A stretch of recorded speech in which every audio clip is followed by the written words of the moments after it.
lagi sama kita ya. Jadi Nge-SS di tengah-tengah sih. Nanti kasih tahu lagi ya. Dimulai ya, bismillahirrahmanirrahim. Assalamualaikum warahmatullahi wabarakatuh. Waalaikumsalam warahmatullahi wabarakatuh. Perkenalkan semuanya, di sini saya sebagai moderator dari kelompok 3 mengenai materi klasifikasi iklim matahari. Di sini saya bersama rekan-rekan mengkaji materi klasifikasi iklim matahari yang akan disampaikan oleh rekan saya.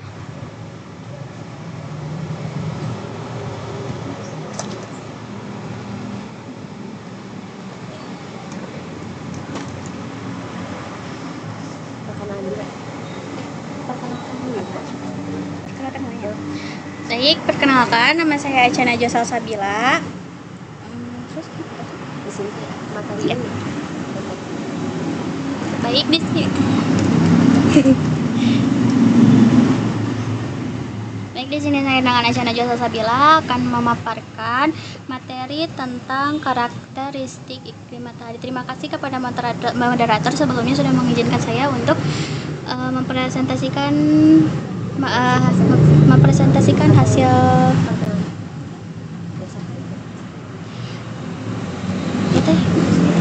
itu yang benar sih.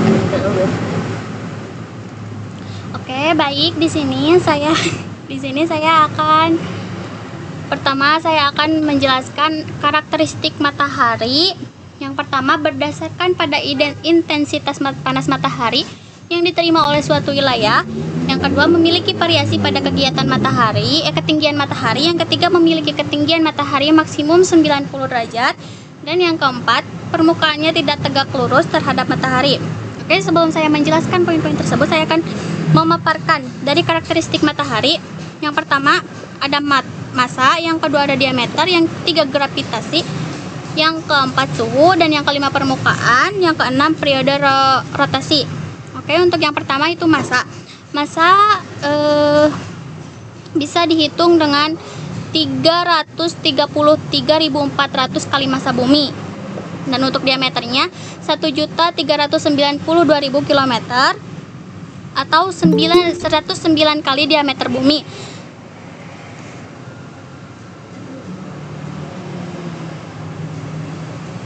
Oke, untuk selanjutnya untuk gravitasi 28 kali gravitasi bumi. Dan untuk suhu 4.500 sampai 2 juta derajat Celcius. Rata-rata suhu dan untuk suhu permukaan. Untuk rata-rata suhu permukaan sampai dari 4.500 sampai 2 juta derajat Celcius. Rata-rata suhu permukaan bumi sampai 6.000 derajat. Untuk periode rotasinya, ekuatornya 26 hari, untuk kutubnya 37 hari. Oke, lanjut. Untuk yang pertama yaitu berdasarkan pada intensitas panas matahari yang diterima oleh suatu wilayah. Jadi, intensitas panas matahari yang diterima oleh suatu wilayah dipengaruhi oleh beberapa faktor seperti posisi geografis, bintang waktu dalam setahun. Wilayah yang terletak lebih dekat ekuator cenderung menerima lebih banyak radiasi matahari karena sudutnya lebih tegak.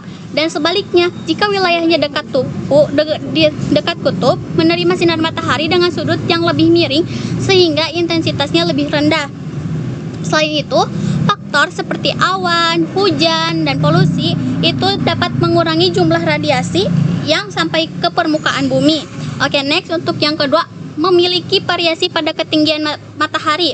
Nah, variasi ketinggian matahari disebabkan oleh rotasi bumi dan kemiringan sumbunya. Setiap hari, matahari bergerak naik turun dari langit, sehingga dari ketinggian sekitar setengah hari sepanjang tahun pun, posisi matahari berubah karena kemiringan sumbu bumi. Kan bulat, ada kemiringan ya.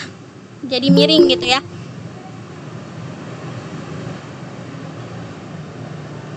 Nah, seterusnya, posisi matahari pun berubah karena kemiringan sumbu bumi, menyebabkan perbedaan ketinggian matahari tergantung pada musim di lokasi bumi. Nah, di lokasi buminya di dekat ekuator. Variasinya pun lebih kecil, sedangkan di daerah kutub variasinya sangat besar. Sudah saya jelaskan tadi di intensitas panas matahari. Jika wilayah yang terletak lebih dekat ekuator cenderung menerima datangnya lebih banyak radiasi matahari, dan sebaliknya jika jauh dari matahari akan sudutnya lebih miring dan tidak menerima sinar matahari sehingga intensitasnya lebih rendah, seperti itu. Oke, next untuk yang ketiga yaitu memiliki ketinggian matahari maksimum 90 derajat. Jadi, jika suatu lokasi memiliki ketinggian matahari 90 derajat, berarti matahari berada di atas kepala, yaitu di zenit. Di sini ada yang tahu apa itu zenit? Ada yang mau menjawab apa itu zenit? Belum tahu. Belum tahu. Oke, jadi zenit itu adalah titik di langit yang tepat di atas posisi pengamat, yaitu 90 derajat dari semua titik cakrawala. 90 derajat dari semua titik cakrawala. Nah, pada waktu tertentu yang biasanya terjadi di daerah sekitar garis khatulistiwa.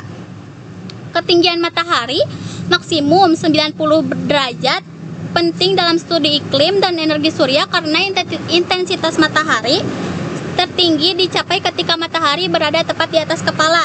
Contohnya pada siang hari itu sangat dirasakan intensitas tingginya karena sangat panas gitu.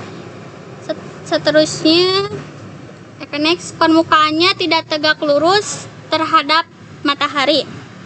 Oke, jika suatu permukaan tidak tegak lurus terhadap matahari, maka cahaya matahari yang jatuh di permukaan tersebut akan tersebar atau diterima pada sudut tertentu, bukan langsung. Jadi tidak langsung diterima gitu.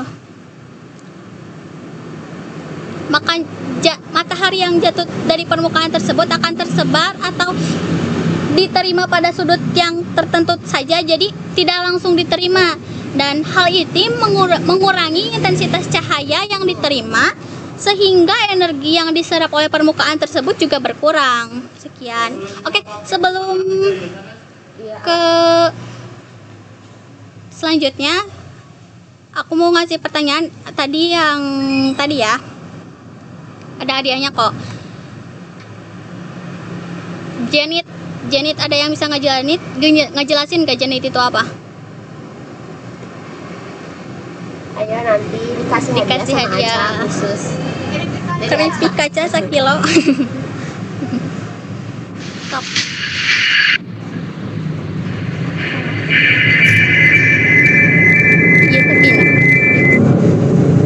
Keadaan tertinggi. Acungin dulu. Nanti.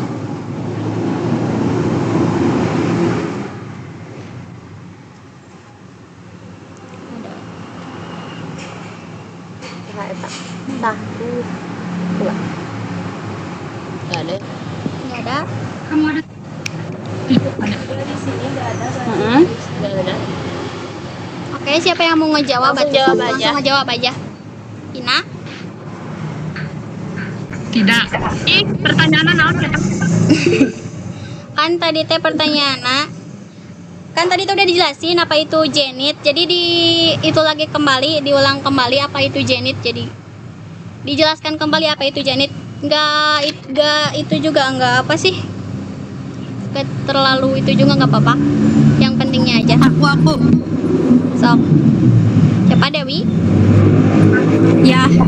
Sok, Dew. Zenit adalah titik di langit yang berada tepat di atas kepala pengamat. Secara sederhana, zenit adalah titik tertinggi di langit yang bisa dilihat oleh pengamat pada suatu lokasi tertentu. Berapa? Oh iya. Udah. Makasih Dewi. Nanti hadiahnya nyusul ya. Mananya?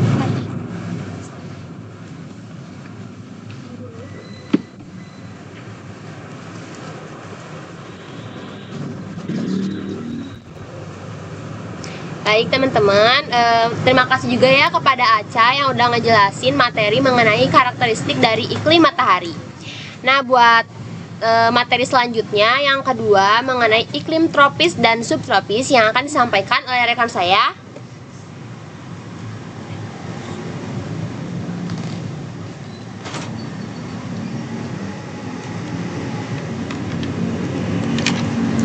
Baik teman-teman, perkenalkan saya Fitri Nuraini.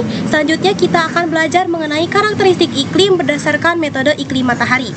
Nah, pembagian iklim berdasarkan metode iklim matahari ini didasarkan pada letak lintang suatu wilayah. Semakin dekat suatu wilayah dengan garis khatulistiwa, maka semakin banyak intensitas sinar matahari yang diterima oleh wilayah tersebut, sehingga suhu udaranya cenderung lebih panas. Sedangkan semakin jauh suatu wilayah dari garis khatulistiwa, semakin sedikit juga intensitas cahaya matahari yang diterima, sehingga suhunya juga cenderung lebih rendah. Nah, berdasarkan metode iklim matahari ini, bumi dibagi menjadi 4 zona. Yang pertama ada iklim tropis. Iklim tropis ini terdapat pada wilayah yang berada pada lintang 0 derajat hingga 23,5 derajat LU dan 0 derajat hingga 23,5 derajat LS, atau disebut juga pada garis khatulistiwa. Nah, wilayah dengan iklim ini memiliki 2 musim. Nah, ini contoh iklim tropis. Memiliki 2 musim, ada musim hujan dan ada musim kemarau. Nah, iklim tropis ini memiliki beberapa karakteristik. Yang pertama, memiliki suhu udara yang tinggi karena posisi mataharinya yang vertikal. Pada umumnya, suhu udara di iklim ini mencapai antara 20 hingga 30 derajat Celcius, atau ada juga yang lebih dari 30 derajat Celcius di beberapa wilayah. Nah, yang kedua, iklim ini memiliki curah hujan yang lebih tinggi dibandingkan dengan iklim lainnya. Karena di wilayah tropis ini dikelilingi oleh lautan yang luas gitu ya. Banyak laut yang mengelilingi daerah-daerah yang beriklim tropis ini. Nah, yang menyebabkan penguapan dari laut itu menyebabkan kelembapan yang tinggi sehingga banyak hujan. Yang ketiga, iklim tropis ini mendapatkan sinar matahari yang cukup sepanjang tahun. Nah, dapat kita lihat bahwa di iklim tropis seperti Indonesia ini, tanaman tumbuh subur kan, tinggi-tinggi, terus vegetasinya rapat gitu rata-rata. Nah, ini disebabkan karena tadi selain mendapatkan sinar matahari yang cukup untuk berfotosintesis, didukung juga dengan curah hujan yang cukup. Yang keempat, memiliki tekanan udara yang lebih rendah karena daerah khatulistiwa ini seperti yang kita tahu memiliki lebih banyak terkena sinar matahari daripada daerah lainnya seperti kutub gitu. Hal ini membuat udara di dekat permukaan menjadi panas dan ringan sehingga udara naik yang mengakibatkan tekanan udara lebih rendah. Nah, seperti yang kita tahu juga konsep tekanan udara, di mana ketika suhu tinggi maka tekanan udara akan rendah. Sedangkan sebaliknya ketika suhu rendah maka tekanan udara yang akan tinggi. Karena saat suhu tinggi udara akan partikel-partikel udara akan menyebar. Sedangkan saat suhu rendah partikel udara akan rapat begitu. Next. Nah, untuk selanjutnya ada iklim subtropis. Nah, iklim subtropis ini terdapat pada wilayah yang berada pada garis lintang 23,5 derajat LU sampai dengan 40 derajat LU dan 23,5 derajat LS sampai dengan 40 derajat LS. Wilayah dengan iklim ini memiliki 4 musim. Nah, yang pertama ada musim panas, musim dingin, musim semi, dan musim gugur. Nah, iklim subtropis ini memiliki beberapa karakteristik. Yang pertama, merupakan daerah peralihan dari iklim tropis ke iklim sedang. Oleh karena itu, menyebabkan iklim subtropis ini memiliki berbagai macam musim, yakni disebutkan tadi ada musim panas, musim dingin, musim gugur, musim semi. Nah, namun musim panas di iklim subtropis ini tidak terlalu panas, musim dingin juga tidak terlalu dingin. Jadi cocoklah untuk liburan gitu. Oleh karena itu, negara-negara beriklim subtropis ini rata-rata banyak dikunjungi oleh wisatawan untuk sebagai destinasi liburan gitu. Selanjutnya ya. Nah, untuk yang selanjutnya, waktu siang hari lebih lama pada saat musim panas dan relatif lebih singkat pada saat musim dingin. Hal ini disebabkan karena saat musim panas belahan bumi yang memiliki iklim subtropis ini lebih condong ke arah matahari. Akibatnya sinar matahari, bentar mau admit ini dulu ya. Akibatnya sinar matahari jatuh lebih langsung dengan membuat dengan sudut yang lebih tinggi, menyebabkan waktu siang lebih panjang. Matahari juga terbenam lebih lambat, sehingga memang waktu siangnya lebih panjang saat musim panas. Sebaliknya, saat musim dingin, belahan bumi bagian subtropis ini condong menjauh dari matahari, sehingga matahari yang datang dengan sudut yang lebih rendah. Kemudian, hal ini membuat, Kemudian membuat waktu siang menjadi lebih pendek, matahari juga terbenam lebih awal, sehingga durasi siangnya berkurang. Selanjutnya, iklim subtropis ini memiliki tekanan udara yang relatif tinggi dibandingkan iklim lain, dengan kelembapan udara yang relatif rendah.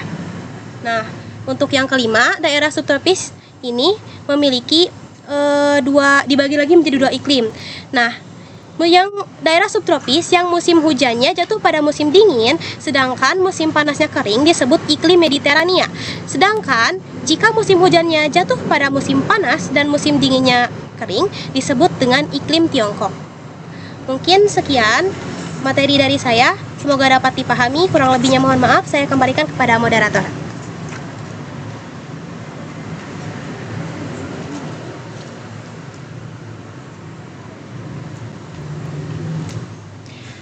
Terima kasih ya kepada rekan saya, Fitri, yang sudah menyampaikan materi mengenai iklim tropis dan subtropis. Kemudian materi selanjutnya yang akan disampaikan oleh rekan saya Nazma mengenai materi iklim sedang dan iklim dingin. Kepada Nazma saya persilahkan.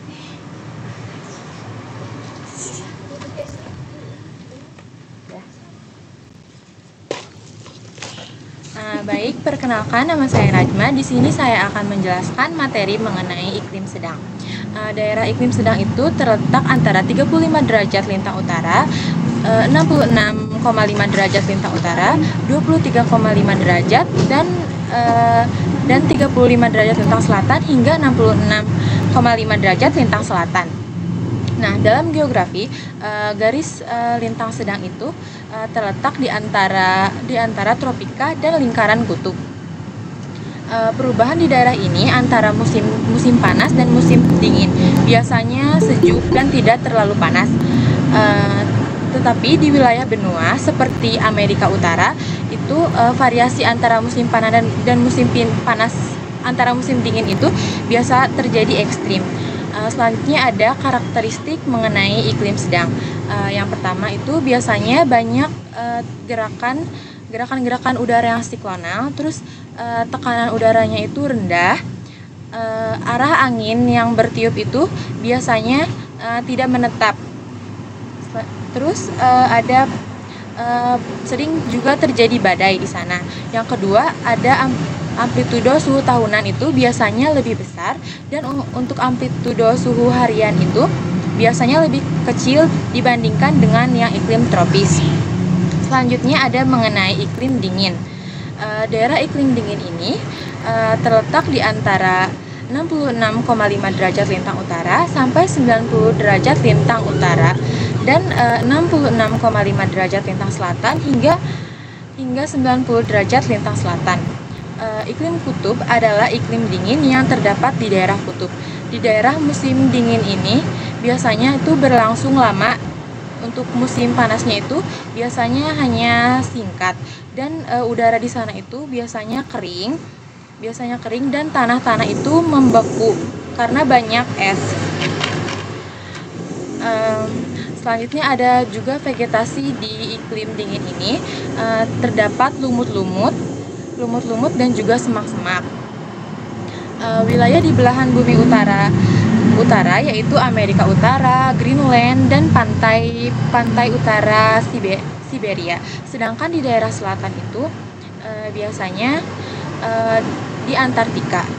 Lalu ada karakteristik mengenai iklim tundra. Yang pertama, musim dingin itu berlangsung lebih lama, musim panas yang sejuk itu berlangsung singkat, udaranya kering, lalu tanahnya itu selalu membeku sepanjang masa, dan banyaknya rawa-rawa karena es itu mencair. Dan ada karakteristik iklim. Yang pertama itu suhunya terus-menerus rendah sehingga terdapat salju abadi. Yang kedua, wilayahnya meliputi Kutub Utara, Greenland atau Tanah Hijau, dan Antartika di Kutub Selatan. Sekian penjelasan dari saya kembalikan kepada moderator.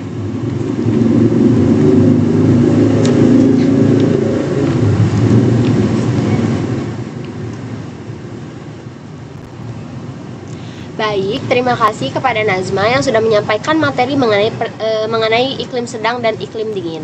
Kemudian materi selanjutnya yang akan disampaikan oleh rekan saya, Dean, yang akan menyampaikan materi mengenai persebaran iklim matahari di dunia. Kepada Dean, saya persilahkan. Dean.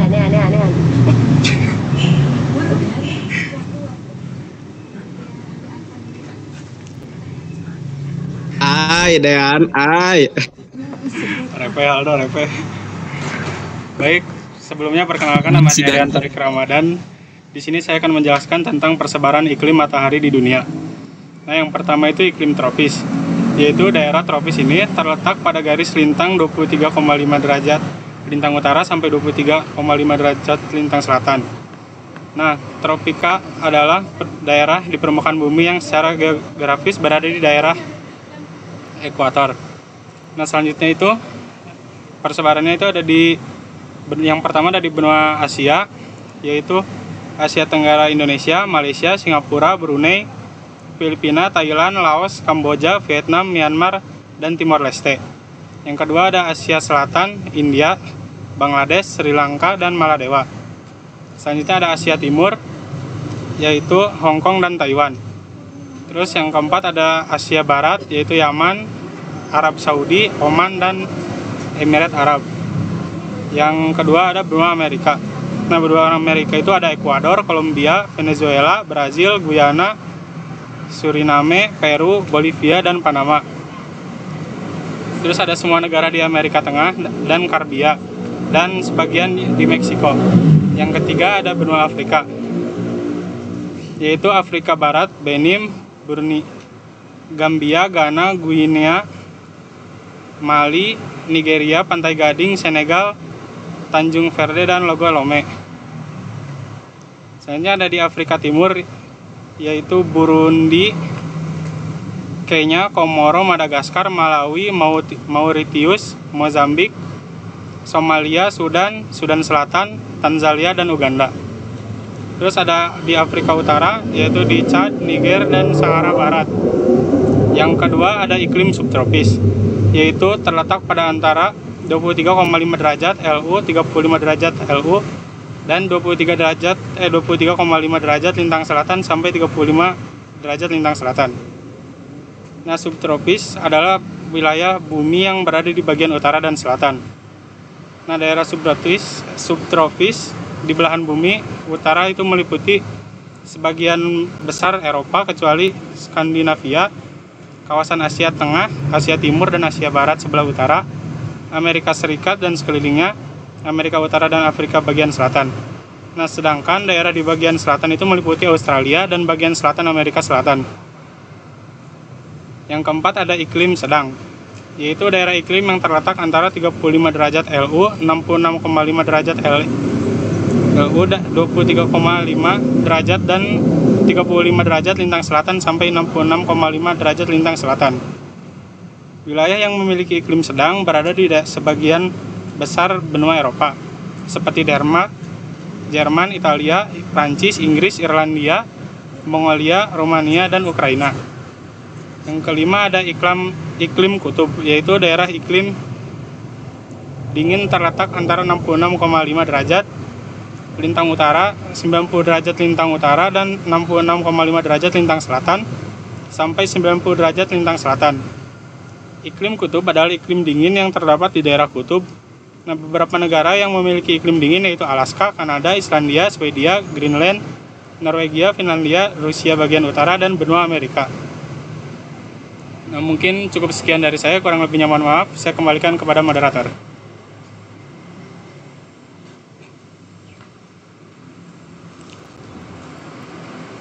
Baik, terima kasih Dean yang sudah menyampaikan materi mengenai persebaran iklim matahari di dunia. Buat sekarang, bisa di screenshot dulu ya. Sekarang udah di bagian pertengahan. Saya kasih waktu 1 menit. Sudah, Bu Guru. Wit orang mah bareng kuotaan. Nyawit, kita bareng-bareng ya. Ay, Dah sok SS dulu ya, on cam, on cam. udah cewit. Dah. Semuanya udah? Ini kalau misalnya semuanya udah, langsung dilanjut materi. Sudah ya? Oke, buat materi selanjutnya yang akan disampaikan oleh rekan saya Reva mengenai konsekuensi dari klasifikasi iklim matahari terhadap kehidupan. Yang akan disampaikan oleh rekan saya Sahan.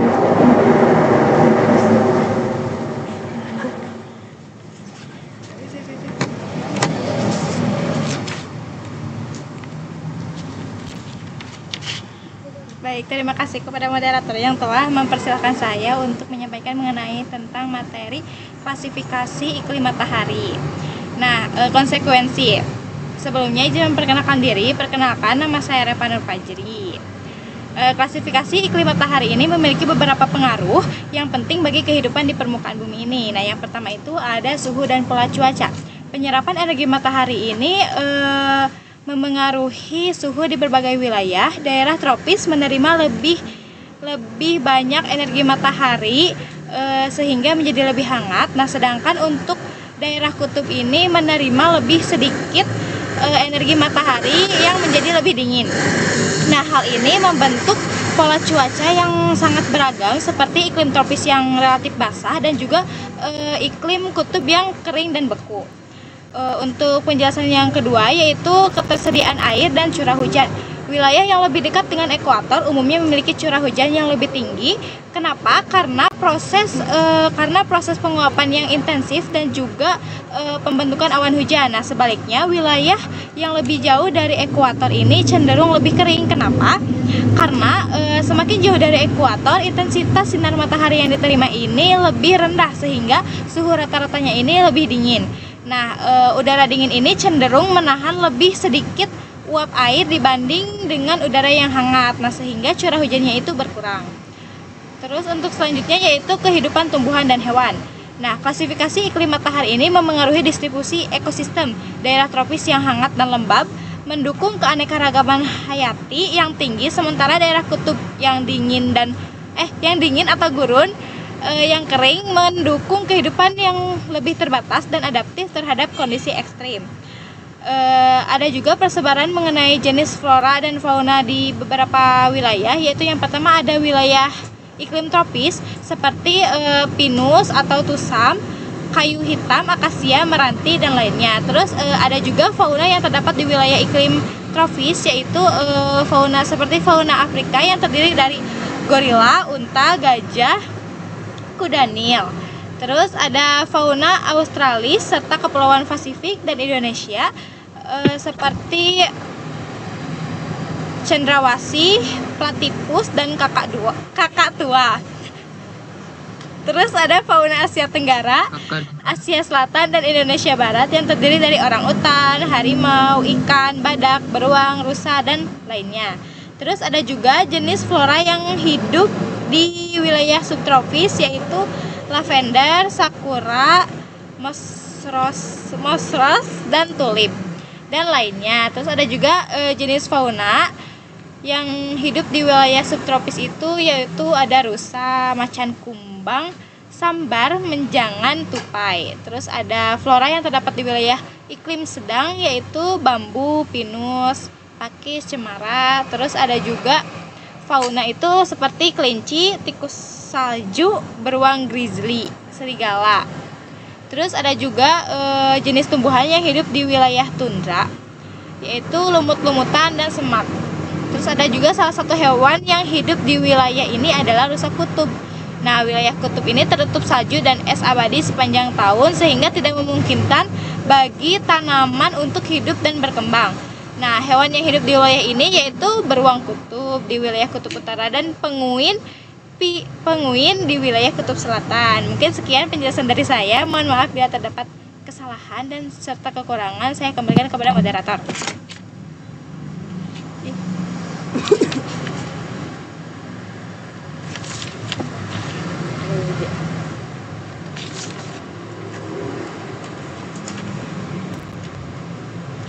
Baik, terima kasih Reva yang sudah menjelaskan mengenai konsekuensi dari klasifikasi iklim matahari bagi kehidupan.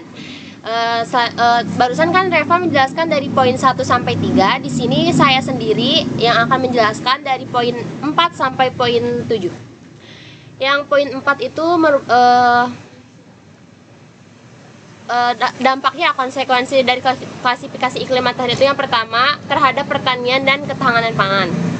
Untuk iklim yang berbeda itu menyebabkan dan menentukan jenis tanaman yang dapat ditanam di suatu wilayah. Wilayah dengan iklim tropis dapat menanam berbagai macam tanaman di sepanjang tahunnya. Kemudian sementara daerah yang iklim sedang memiliki musim tanam yang terbatas.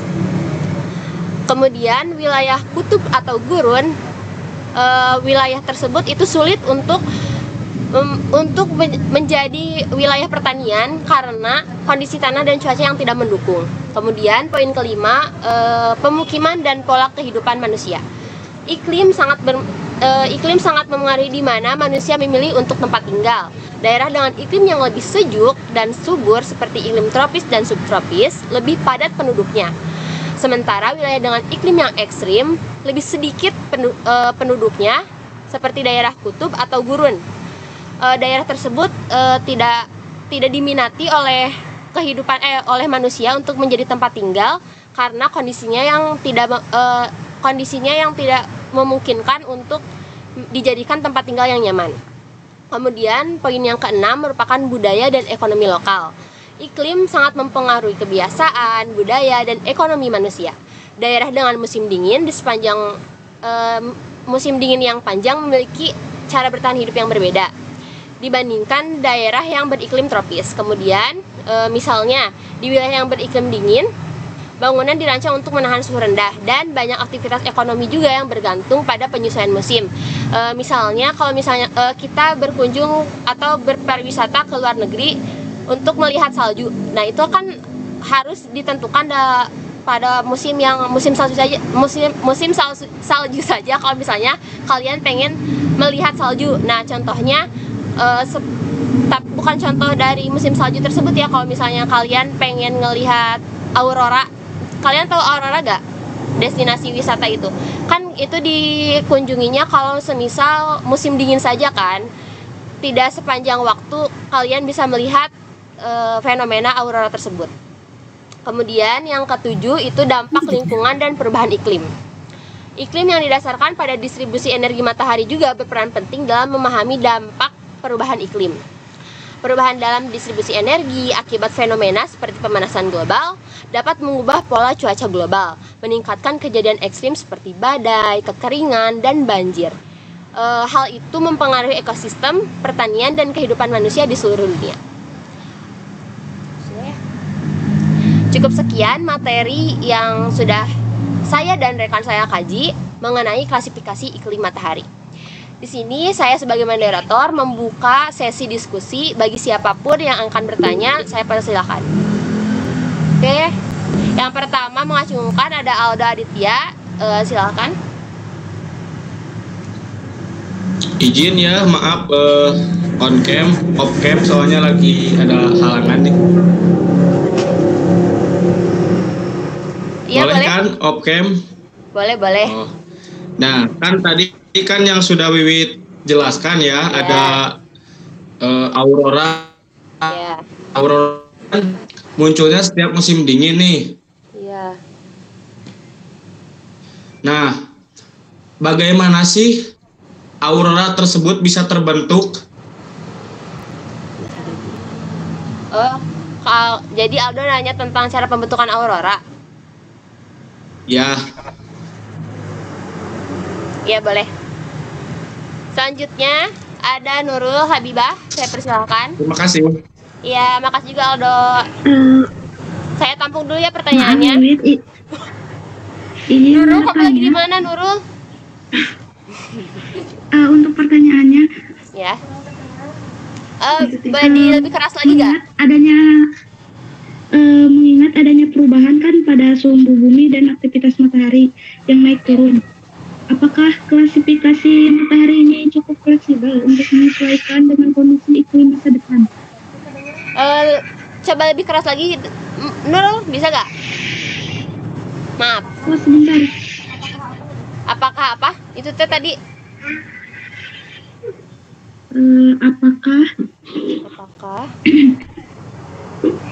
Apakah klasifikasi ini cukup fleksibel untuk menyesuaikan dengan kondisi iklim masa depan? Cukup fleksibel untuk menyesuaikan dengan iklim masa depan. Apakah klasifikasi itu? Mengingat adanya perubahan pada sumber bumi dan Bentar dulu. Jadi pertanyaan teh, apakah klasifikasi itu dapat mempengaruhi di masa depan nanti gitu? Jadi klasifikasi yang tadi disebutkan teh akan berpengaruh nanti buat masa yang akan datang. Ku Abi kirim na WA. Oh iya boleh Nurul. Maaf ya ini di luar jadi berisik. Kemudian ada Amud. Saya persilahkan Amud. Ya langsung saja ya. Berapa pertanyaan? Apa buat dampak? Bentar dulu ya. Buat pertanyaan saya 3 dulu ya dikasihnya. Mengingat waktu yang di Jimit itu nggak bisa banyak, nggak bisa lama, jadi biar mengefektifkan waktu ya. Kamu silakan. Bagaimana dampak yang secara jangka panjang dari perubahan klasifikasi iklim ini terhadap ketahanan pangan? Tadi kan sudah dijelaskan mengenai ketahanan pangan dan lain-lainnya, terutama di daerah yang bergantung pada pertanian secara tradisional nih. Amud balik lebih keras lagi gak sama lebih pelan, soalnya ini di luar kita presentasinya. Di WA tuh ya. Oh iya boleh. Buat pertanyaan sampai Amud dulu ya karena waktunya terbatas. Makasih sebelumnya, ditunggu ya buat jawabannya. Sekarang kalian pada bosen kan dari tadi materi, terus sambil nunggu jawaban juga, kita main game dulu ya.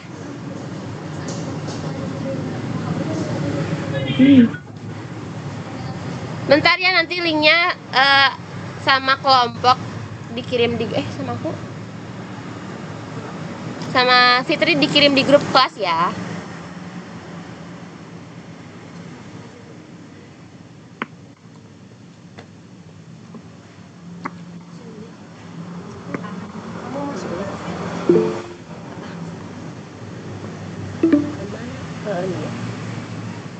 Bentar ya. Semuanya udah pada masuk belum? 15 menit lagi sih ya. 15. Ini bisa di-extend. Bisa nanti di di part 2 kan? Oh, harus bayar.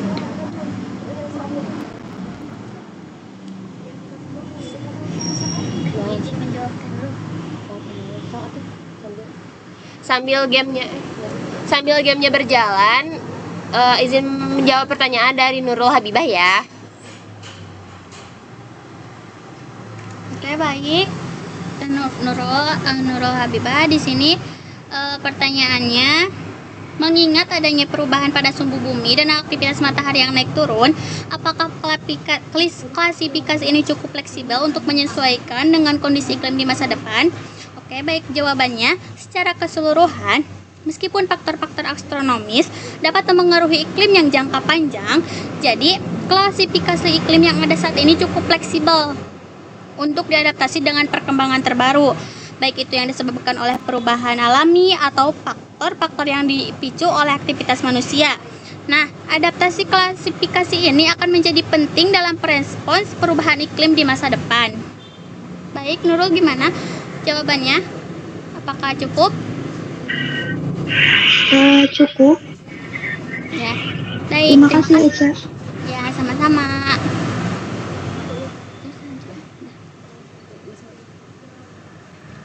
Ya, ini sambil berjalannya waktu,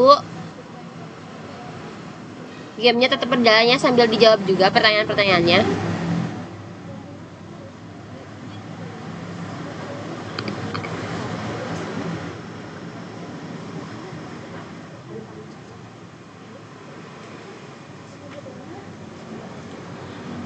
Untuk pertanyaan dari Amud akan dijawab oleh rekan saya Reva dan Fitri. Kepada Reva dan Fitri saya persilahkan.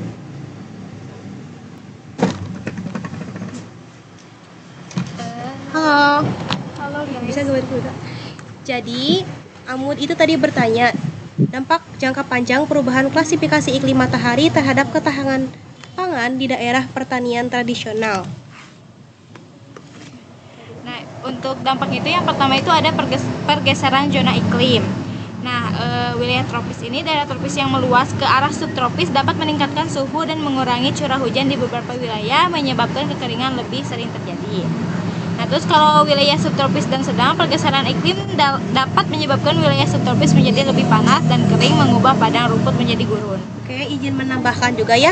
Nah, tadi disebutkan ada pergeseran musim, di mana perubahan musim ini ya menyebabkan petani tradisional tadi teh ya, petani tradisional sulit beradaptasi gitu.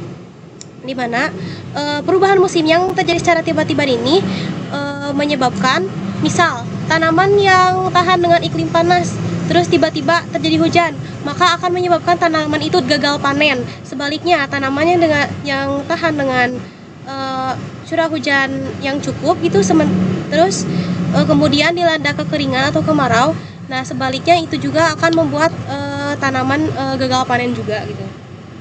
Untuk poin yang kedua itu ada perubahan pola curah hujan. Nah, curah hujan yang tidak teratur ini dapat pola hujan ini dapat menyebabkan musim tanam menjadi tidak menentu, kekeringan dan banjir yang lebih sering akan merusak tanaman, meningkatkan risiko gagal panen. Nah, iya, banjir juga ini dapat merusak lahan pertanian ya, di mana seperti yang kita tahu bahwa ketika petani tradisional bercocok tanam itu masih menggunakan tanah, berbeda dengan petani yang modern yang sudah di ruangan dengan pencahayaannya yang tidak perlu yang tidak perlu matahari. Nah, berbeda lagi dengan itu, sementara yang tradisional ini masih mengandalkan alam. Jadi ketika alam berubah, maka akan mengganggu juga kepada bukan ekosistem, kepada ya penanamannya gitu. Terus untuk yang ketiga itu ada penyebaran hama dan penyakit. Nah, hama yang meluas ini dapat iklim yang lebih hangat memungkinkan hama dan penyakit tanaman seperti lereng atau karat daun menyebar ke wilayah baru yang sebelumnya terlalu dingin untuk mereka. Terus ada tekanan pada petani tradisional, yaitu yang kurang memiliki akses ke teknologi dan pestisida modern akan kesulitan mengendalikan ancaman ini. Baik, mungkin cukup sekian. Mohon maaf bila penjelasannya singkat karena kita terburu-buru oleh waktu. Ya, untuk pertanyaan selanjutnya, silakan.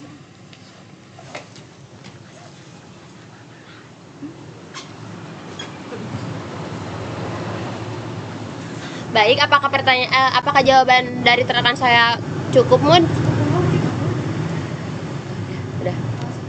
Kemudian pertanyaan selanjutnya mengenai proses terbentuknya aurora ya, yang ditanyakan oleh Aldo. Proses terbentuknya aurora ini masih berhubungan erat dengan matahari yang saat ini kita bahas. Nah, munculnya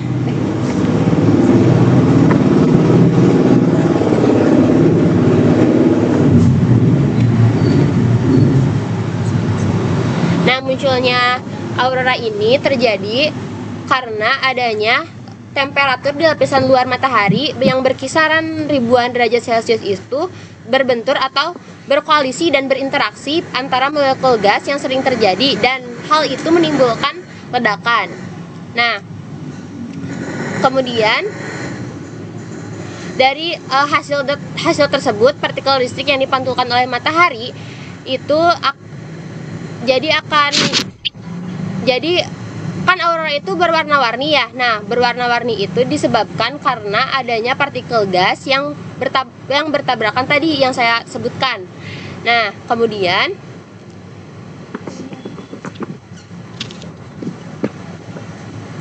dari hasil tabrakan tersebut, elektron-elektron yang terbebas akibat benturan tersebut terlempar dari atmosfer matahari saat matahari itu berrotasi.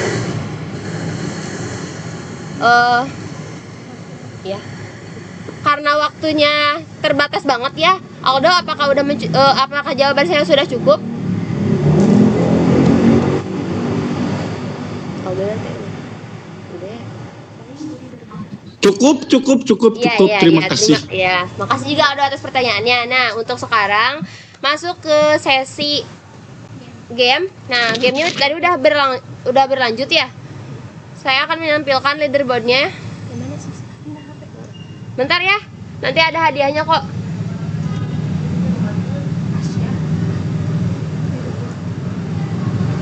Bentar ya. Ini saya akan menyampaikan cuman satu doang ya, yang paling pertama. Yang kedua mah yang kesimpulan. Jadinya 2 aja ya. Yang pertama ada Niau, yang kedua ada Ceci.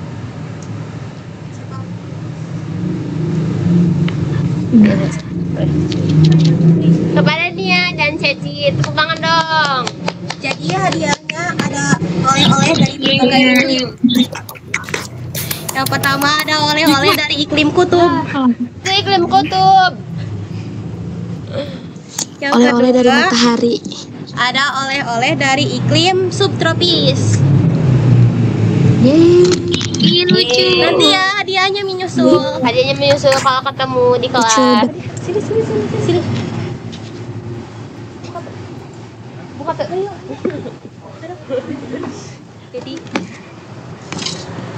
Jadi guys, jadi teman-teman. Dean, ayo sini Dean. Mana? Kita di matahari ini. Iya, kita di matahari panas-panas. Dean nggak masuk, Dean. Nah, ya teman-teman, makasih ya. Sekian juga materi yang sudah kami sampaikan mengenai klasifikasi iklim matahari. Mohon maaf bila penyampaian kami terburu-buru karena ini di batas waktu. Iya. Gimana presentasinya, seru nggak? Seru.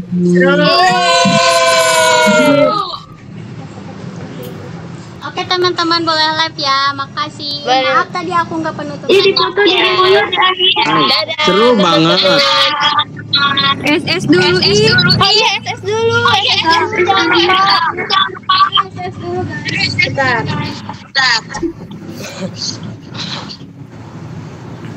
Dah. Boleh yang udah di SS. Langsung aja kalian ya.